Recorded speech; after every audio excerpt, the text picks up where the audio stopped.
কক্ষ বিশিষ্ট পার্লামেন্ট, যেটা বাংলাদেশের জন্যে নতুনভাবে ইন্ট্রোডিউস করার প্রস্তাব হচ্ছে। তবে পৃথিবীতে এটা নতুন নয়, বহু দেশে এই দ্বিকক্ষ বিশিষ্ট পার্লামেন্ট আছে চেক অ্যান্ড ব্যালেন্স করার জন্য। আজকে আলোচনায়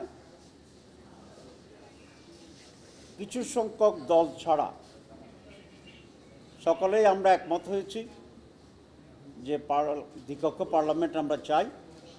মূলত দ্বিকক্ষ পার্লামেন্ট চাই না এরকম বোধহয় একটি বা দুটি দল বলেছে, আর সকলেই দ্বিকক্ষ বিশিষ্ট পার্লামেন্টের পক্ষে।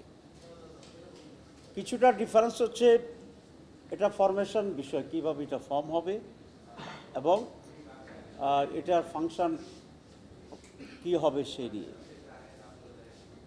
এটা কমিশনের প্রস্তাব হচ্ছে পিআর পদ্ধতি, পিআর বাই ভোটার্স, ভোটারদের পিআরের সিস্টেমে এটা হবে, এটা কমিশনের প্রস্তাব। এবং 2/3 মেজরিটি বা তার চেয়েও আর একটু বেশি সংখ্যক প্রতিনিধিরা দলের পিআর সিস্টেমের ব্যাপারে আমরা একমত হয়েছি। বিএনপি এবং তার সাথে আরও কিছু দল, যেটা লেস দেন 1/3 যেটা আমি বলেছি, এবং আমাদের এই সংখ্যাটা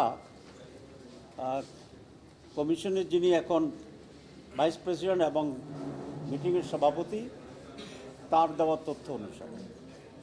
তো এটা আমরা মোর দেন 2/3 পক্ষে আসছি। আর ফাংশনিংয়ের ব্যাপারে 2-3টা প্রস্তাব আসছে। একটা হচ্ছে সংবিধান পরিবর্তনে তাদের একটা ভূমিকা থাকবে। কেউ বলছে সিম্পল মেজরিটির মাধ্যমে, কেউ বলছে 2/3 মেজরিটি সেখানেও পাশ করতে হবে। আর 2 নম্বর হচ্ছে সেখানে কেউ কেউ প্রস্তাব করেছেন অর্থ বিলটাও সেখানে যেতে হবে। তবে অর্থ বিলের বিষয়ে তাদের একমত বা দ্বিমত হওয়ার বিষয়টি থাকবে না। তারা অবজারভেশন দিতে পারবে, সাজেশন দিতে পারবে। সেটা লোয়ার হাউস ইচ্ছে করলে অ্যাকসেপ্ট করবে, ইচ্ছে করলে অ্যাকসেপ্ট করতে নাও পারে। এবং লোয়ার হাউস যে বিলটা পাস হবে, কিন্তু for consideration, information and advice এটাও উপরে পাঠানোর প্রয়োজনীয়তা অনেকে বলেছেন। এই ক্ষেত্রে কেউ কেউটাও বলেছেন যে আইন প্রণয়নের ক্ষেত্রেও আপার হাউসের একটা ভূমিকা থাকতে হবে। এরকম একটি পর্যায়ে এটা কনক্লুড করা হয়েছে এইভাবে যে কমিশন সব শুনেছে, বক্তব্য রেখেছে এবং কমিশন বলেছেন আমরা এটা শুনেই কমিশনেই একটা সিদ্ধান্ত এখানে চূড়ান্ত করবেন।